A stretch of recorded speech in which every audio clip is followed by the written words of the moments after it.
Okay, and welcome to Nerd Out. This is the first episode of the podcast, and today I'm going to be talking about the Pitt, which is HBO Max's hit show. Pitt has won just recently, like 2 weeks ago, I think, 5 Emmys. So they won an Emmy for Best Outstanding Drama Series, Best Outstanding Actor for Noah Wiley, who plays Robbie, Best Supporting Actress for Catherine Leeza, who plays Dana Evans, and Best Guest Actor for Sean Addisy, who plays Abbott, and then Best Casting. So it's a very highly awarded show. For a good reason too. It's a very good show. It's also very realistic medical drama compared to other ones. There's 15 episodes. In each episode, it's an hour of the shift, so very very realistic. So I'm just gonna be talking about it. So there's a lot that happens in this show, obviously because it is 15 episodes. So it does kind of go everywhere. So I'm trying to make it make sense to other people because it's a lot.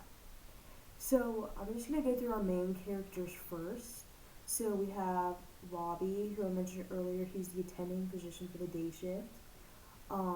Then we have Collins, who is a senior resident, and Langdon is also a senior resident. Then we have Samira, who is he's just a resident. She's an R3.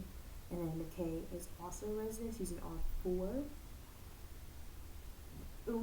Abbott is an attending physician, but he's also ex-military, which comes back later.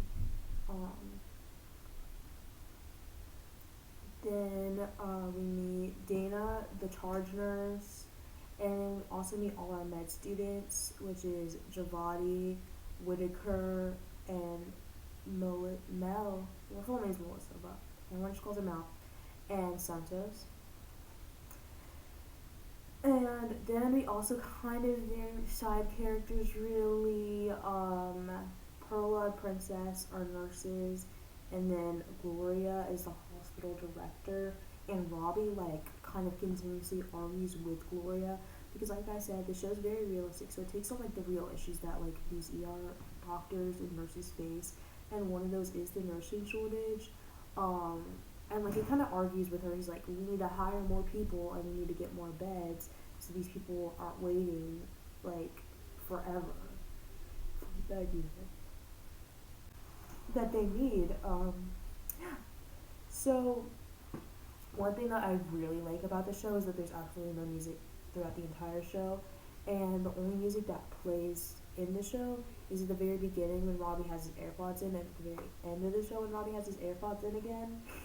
And I really, really like that it just has the ER sounds because it kind of lets you sit with the cases, especially the tougher ones the kid that ODs, the little girl that drowns, all these very hard scenes, especially when you get to the mass casualty event. You just hear the sounds and the shuffling of people throughout the ER, and it's very good. You also meet Kiara, who's a hospital social worker, and before I didn't even know hospitals had social workers like that, so it's kind of crazy to me that they do. And today is a very hard shift for Robbie because it is the anniversary of his mentor, Dr. Adamson's death, and so he's kind of struggling with that, and he doesn't want to work. Not that he doesn't want to work, but he's having a hard time being there, so he's kind of just in a bad mood all day. Which gets worse throughout the rest of the shift. We also get a lot of Robbie flashbacks to Adamson's death, and it kind of fleshes out the more episodes you get, it kind of fleshes out his death. So you find out that Adamson died of COVID, and that Robbie used the ECMO for 17 days to try to keep Adamson alive. And throughout the show, Robbie kind of gets on to Samira, because Samira has the highest patient satisfaction score, and the reason that she has the highest patient satisfaction score is because she takes so long with patients, because she really does care for them, and Robbie gets onto her for this, and I really do think the reason that he gets onto her for taking so long with these patients is because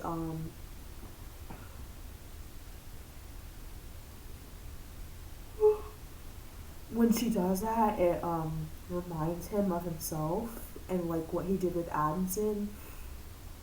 So like I really don't think it has anything to do with Samira specifically, and like everything to do with Robbie. Like especially today, he's like tweaking. Um, we learned a couple stuff about the med students. We learned that Javadi is only 20, which is crazy because she's in her second year of medical school and already working in ER, and that her mom and her dad both work in this ER specifically. Her mom's a surgeon. I don't remember exactly what her dad does, but we do see her mom like calm down a couple times. And like you kind of see like her mom's like a little tough on her and stuff. Um, Mel's sister has autism, and Mel says to like Langdon, I think that that's why she chose the pit is because of her sister. Um, and she was her sister's main caretaker before she found like a place, like a home for her sister to go to during the day while she's at work. And I think it's very important that Mel talks about her sister because like throughout the show you also see like Mel has a very strong reaction to like families, and like there's this one patient in particular. It's a 4-year-old boy, like well two patients for Mel. Um, really three, but I'm gonna talk about two for right now. Um, this 4-year-old boy, he accidentally took some of his dad's weed gummies, and like they obviously like have to get like CPS and all that stuff. And Mel kind of like freaks out. She's talking to Kiara. Kiara kind of like calms her down, and then once when Mel's like, I have a hard time when, like, when families get like separated or like pulled apart. And this other lady, she's an older lady, and she like fell, but the daughter was her main caretaker, and like she has to go like fix her car, so she goes in like leaves to go park the car correctly in the parking lot. Um, and she ends up falling asleep in the car, and she doesn't come back for like a couple hours, and Mel's like freaking out because she's worried that this daughter abandoned this old lady. Um, but like she did it, and like Mel is just like again like has a very hard time with like family separated, which is very important to like her character. Um, Going back to McKay actually, we learned that she has a son, and that she's also wearing an ankle monitor, and we never find out why she's wearing this ankle monitor, and I wish we would because I'm nosy, and season 2 comes out soon, so I like in January. So I hope that we find out why she has the ankle monitor.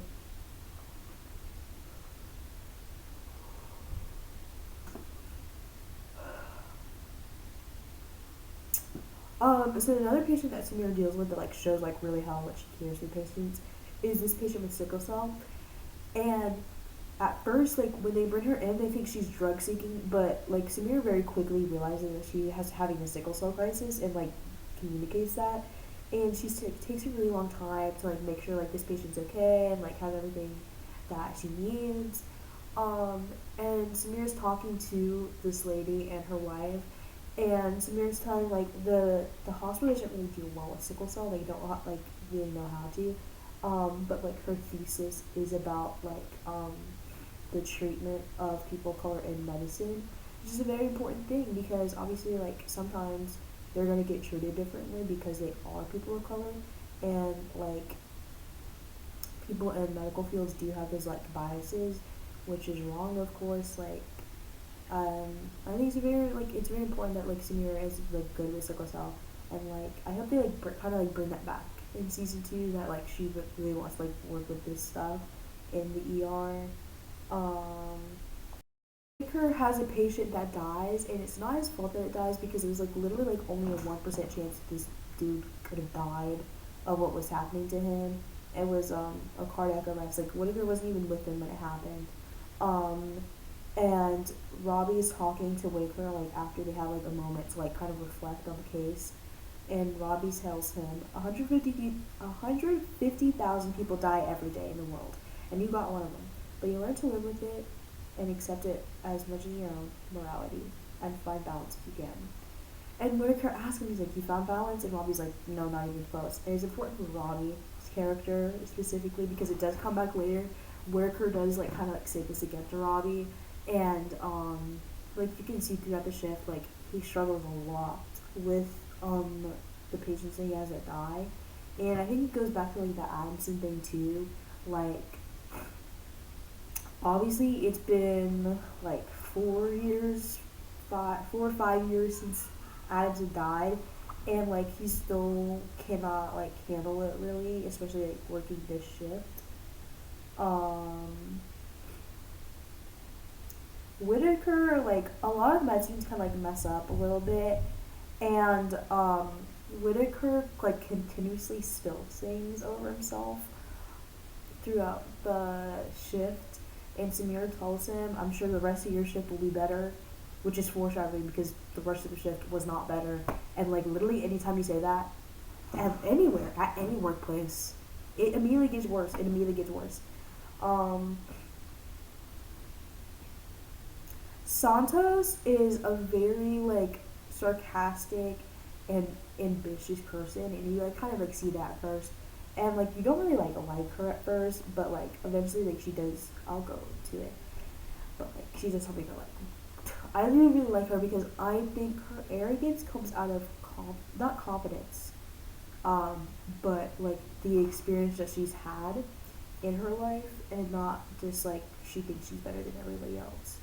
Because I don't think she thinks that.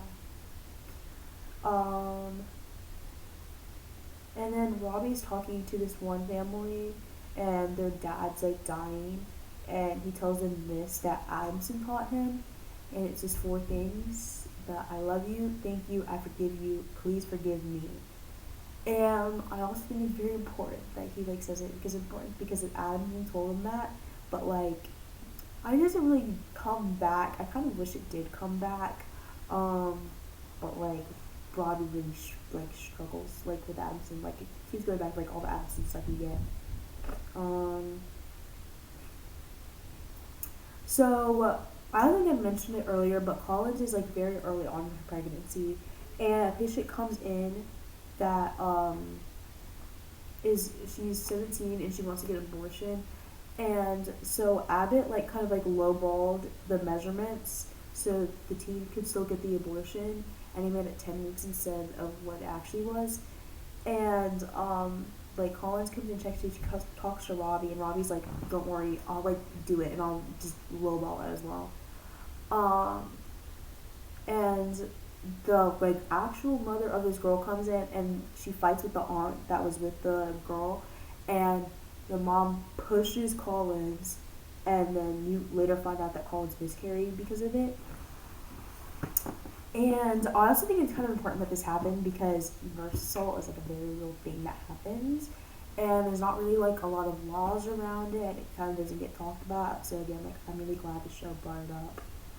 Um, Another thing about Collins and Robbie is that like throughout the show they kind of have these like moments with each other, like what's going on here. So actually they used to be together, and I like from the first like second episode, like I kind of knew that they were because it was like very obvious. Um, it's just like there's one cop talking to Collins, and like Robbie gets like all jealous and stuff. It's so crazy. Um, so throughout the shift, like you have Gloria and Robbie arguing, like because Gloria comes out after the thing happens with Colin getting pushed. And Robbie kind of argues about getting more security, and Gloria kind of like pushes it off. But Santos and Langdon also have beef because, like I said, Santos is a very ambitious person, and like earlier, Garcia calls Langdon ER Ken, which I think fits for his character because he kind of like wants everything to be perfect and kind of like not go by the book, but kind of wants everything to be perfect, and he's like really good at everything too. So just like Ken, um, and they have to kind of like just fight with each other all day. And Santos is like suspicious that there's something wrong with Langdon's behavior because he's acting kind of weird. Um, and Mel and Langdon have gotten like very close very quickly over this shift. Like they're just kind of like close, and Santos is like, "You and Langdon have been hanging off," and Mel's like smiles. He's like, "Really?" I thought that moment was so cute. Um, So, like I was saying earlier about Santos, me thinking that her ambition comes out of her experience, is she's talking to this patient who had a ladder fall incident, and she was talking to the wife of that patient, and the wife mentioned to Santos that the patient, like, that he like doing something to their daughter, and doing some like really bad and weird things, and Santos goes to talk to the patient, and like she has this whole like a beautiful, amazing monologue, and we find out that she was also groomed as a child, and that's why like I think like all her stuff like it really comes from like the experience that she's had in her life, and that's why like I really don't think like she's as bad as everyone says she is. Like I love Santos. Like I love everybody in the show. I really do. Um. So like Santos keeps on suspecting Langdon of doing something, and this patient from earlier comes back in. He's lost 10 of his pills, and Santos like, oh no, this was definitely Langdon. She talked to Dana first before going to Robbie, and it's like going crazy. Um. So there's an overdose patient, and they start like seizing out, and again like Santos like comes and like fixes the whole thing and fixes the sodium levels because that was the problem. But she lets Samir take the credit for it, um, and Langdon yells at Santos, and then Robbie yells at Langdon for yelling at Santos. And then kind of after Langdon goes to talk to Mel because there was a patient that like drowned, and Mel's having like a really hard time with it, and he asked her, he's like, how's my least problematic trainee? Well, technically you're all pretty green, but you're growing on me. And he like really comforts her and says, because Mel's really struggling, like she's so sensitive, and she feels she can't really work in the ER because she is so sensitive. And he tells her that like the hospital does need sensitive people like her. And I agree with that because like when you have like really sensitive people, like I would say I'm very sensitive. It's like when you like I think they're able to like get closer with the patients because they're so sensitive and they care so much, just like Mel. Um, like also with Samira, I don't think Samira is as sensitive as Mel is, but I do think she still is sensitive, is why she cares so much about her patients. So a patient earlier was like tweaking in chairs. He was just like, "Oh my God, you guys need to come see me now," and he's being like all rude and stuff. And he has like chest pains. That's why he's there. And so finally he's like, "I'm gonna leave because you guys are taking too long to treat me." And not that there's like 100, a lot of, I don't even know, probably more than 100. There's a lot of people in that room. And Langdon tells him like, okay, you can go, but like anything that happens to you outside the hospital, that's on you, not on us, because you decided to leave. And so after that, Dana goes out. She's on a smoke break. She's outside doing her thing. And then this dude comes up and punches her straight in the face. Like, I remember watching that for the first time. I got so mad because I was like, "Are you absolutely for real right now?" Mm-mm. Mm-mm. And like everyone kind of like clamors over her and like makes sure like everything's okay. And it's like yeah. And then Robbie Santos finally tells Robbie about she's suspecting Lincoln's taking the patient medication, and Robbie's like, "I'm gonna go deal with this right now." So Robbie and Langdon like they go talk in lockers, and Robbie's like yelling at Langdon, and he's like, "Open your locker right now." And Langdon's like, "I'm gonna do this, like you know me, you know me." And Robbie's like, "Open the locker now!" And so Langdon opened the locker, and then like Robbie like slams it, and he like takes the stuff out the locker, and he finds the medication. He's like, "Oh," he's like, "Ugh."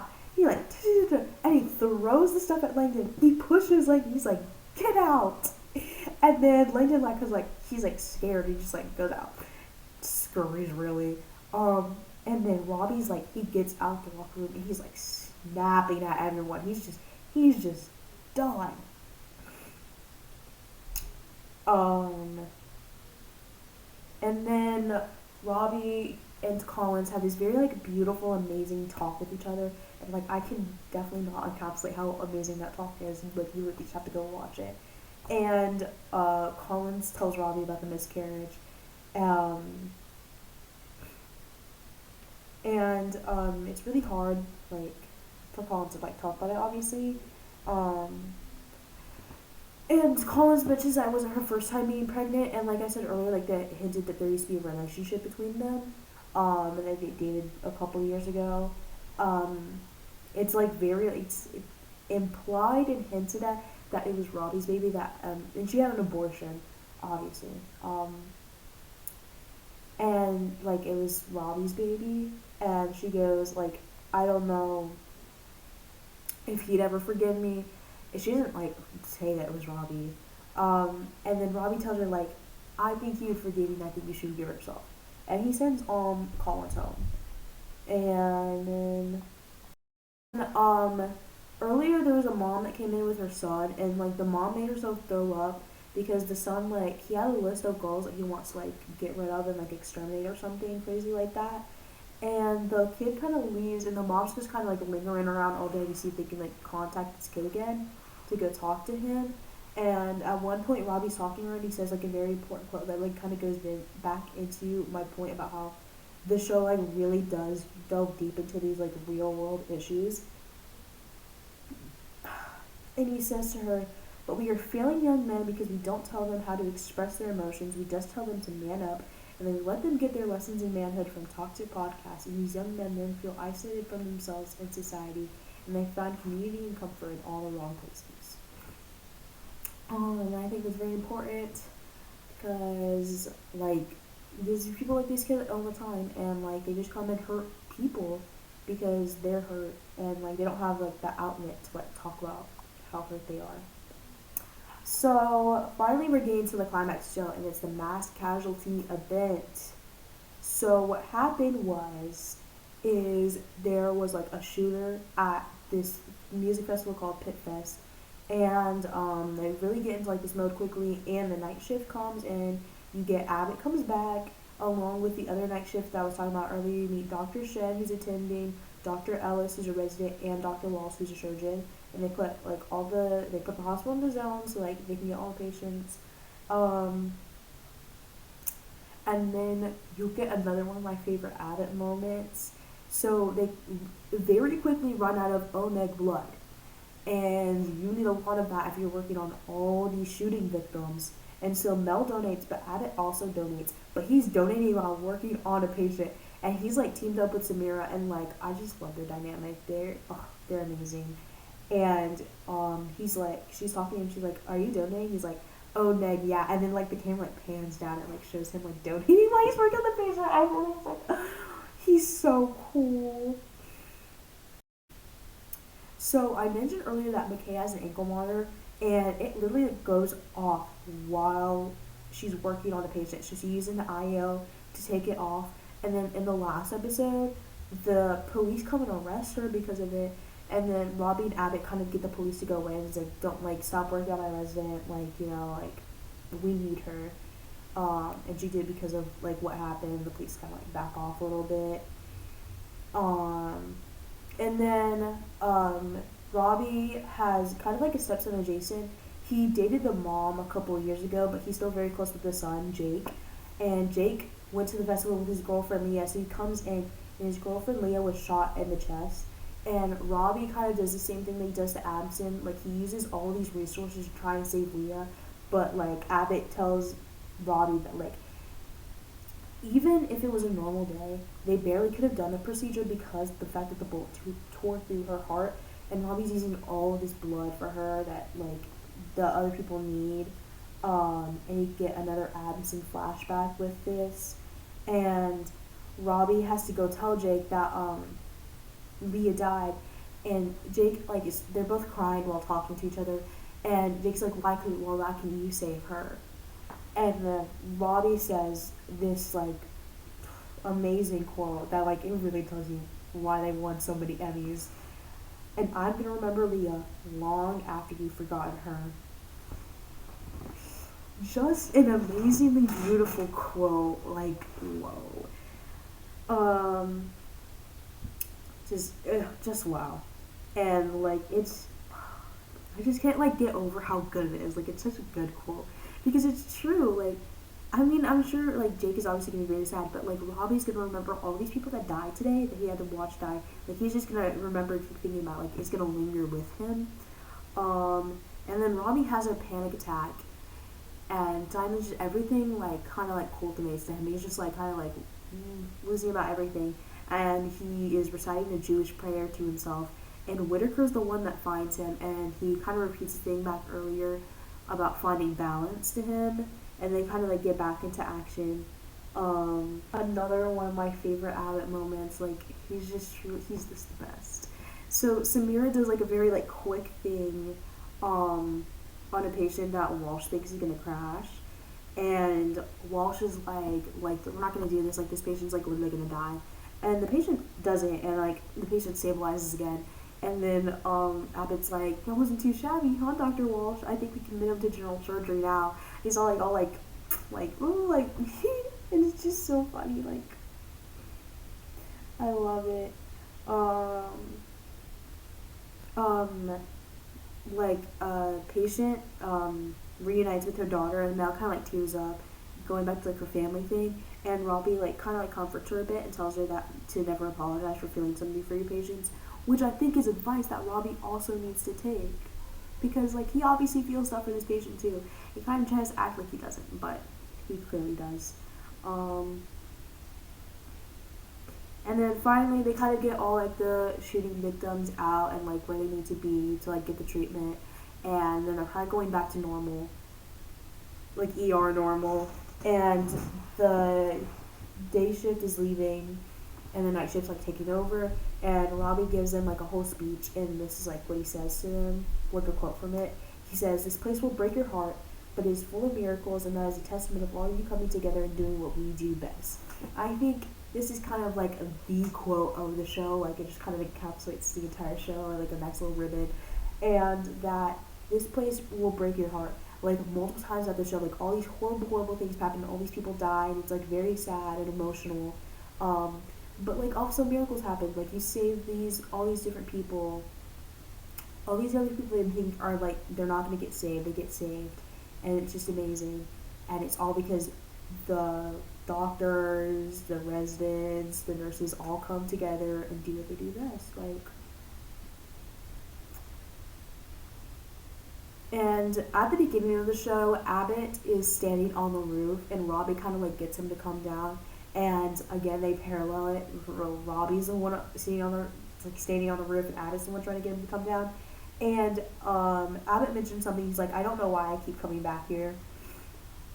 And Abbott tells Robbie, "I think I finally understand why I keep coming back now. It's in our DNA. It's what we do. We can't help it. We're the bees that protect the hive."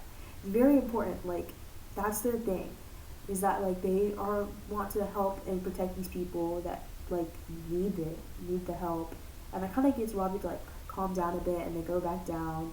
And then they're sitting in the park, and it's Robbie, Abbott, Samira, Giovanni, one of the nurses, Donahue, I think Princess as well, and they're having drinks. And Giovanni is like, "This was my first shift ever." And then Robbie like laughs at her because like, "This is insane first shift to have." It's just very funny, like kind of like very gets very light. We also find out, like I mentioned earlier, that Abbott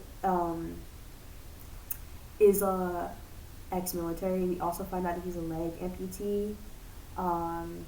It's very interesting. I hope in season 2 we learn more about Abbott. Like I think he's a very interesting character. But that is the end of the show.